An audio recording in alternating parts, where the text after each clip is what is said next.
This is the Hidden Killers Podcast with Tony Brueski. January 26, 2011.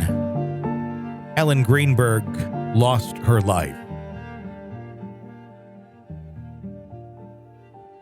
Stabbed more than 20 times, including post-mortem stab wounds into the back of the neck, chest, and head. Police asking the medical examiner to rule it as suicide, contrary to their already understanding this was a homicide. It's a case that makes little to no sense, and even less when we learn about the politics in Philadelphia and the politicians involved who refuse to give this case the justice it deserves. And a look at that autopsy one more time to properly identify how Ellen died.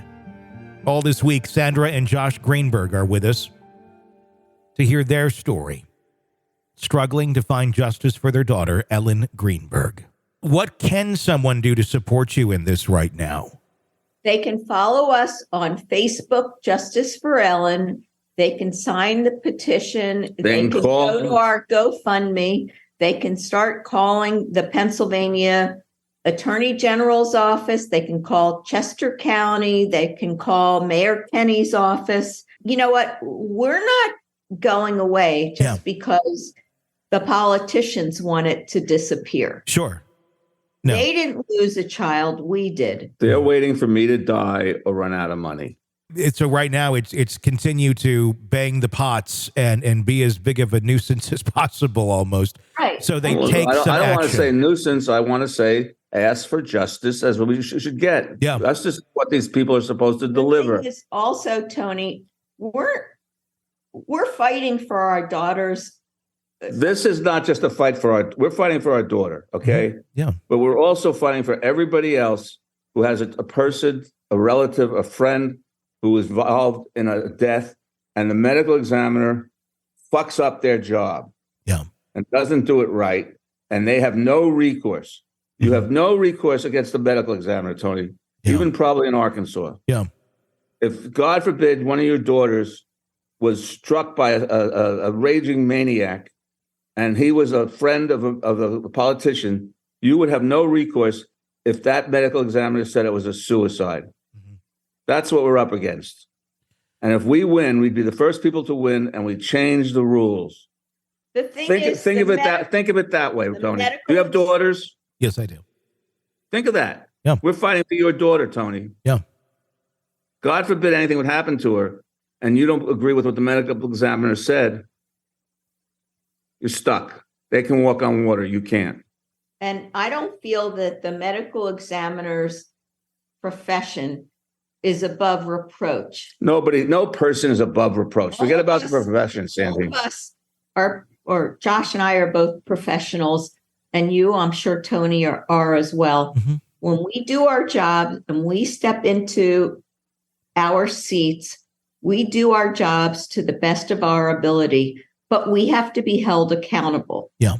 These people in Philadelphia and the country, I know, but in Philadelphia specifically, have their own set of rules.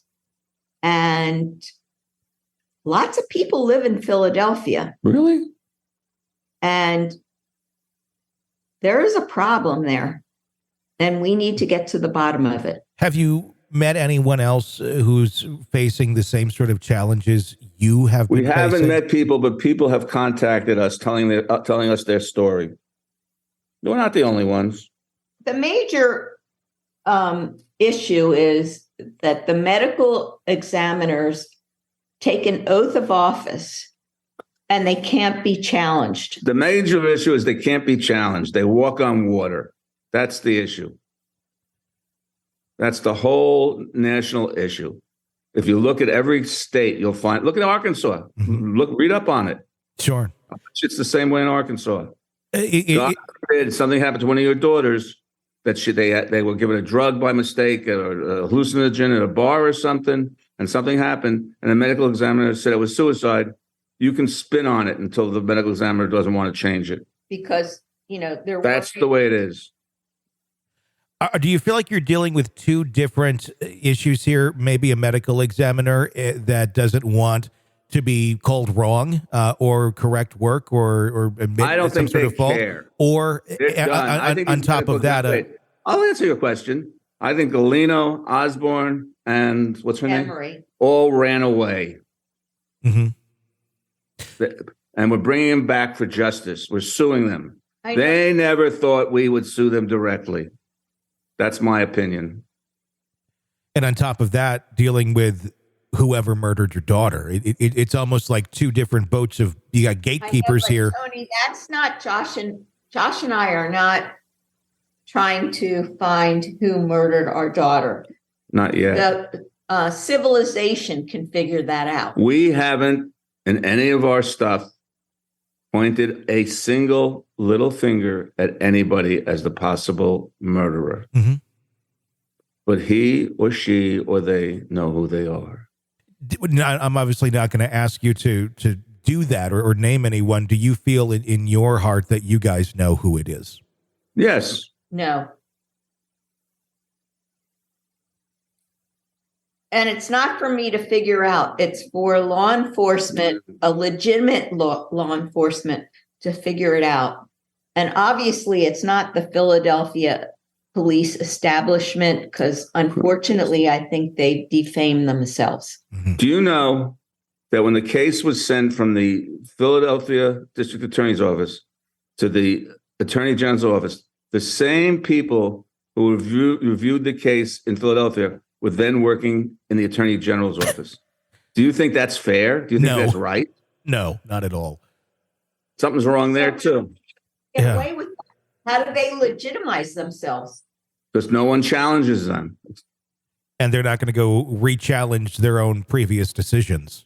I mean, that's just another feature of this story. During his deposition, Osborne said that if he knew what he knew now about Sam being alone and all these other things, he would change it to undecided or homicide. Number one, he hasn't done that. Okay? Mm-hmm. Don't ask me why. I don't know his answer. Number two. Let me do my number two.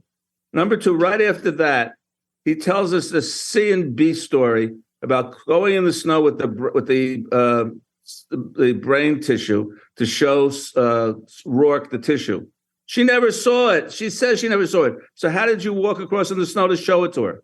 So on one hand, he's telling the truth, possibly. On the other hand, he's lying, definitely. Right to our faces, not more than 10 minutes apart. How's that, grab it, Tony? I don't know. I can't imagine what it's like to be going through this as parents, to constantly be hitting brick walls and being lied it's like to. Frustrating, but this is better than sitting in the corner and crying. Yeah. We're doing something for our daughter, and we're going to do it, and we're going to do it and win at it. We're going to get justice for Ellen. That's the only thing this is about. And whatever justice means in our system, we're going to get it. There's more of my conversation with Sandra and Josh Greenberg coming up. Be sure to press subscribe wherever you download podcasts so you don't miss any of this conversation every day this week. I'm Tony Brueski. Stay with us. This is the Hidden Killers Podcast with Tony Brueski.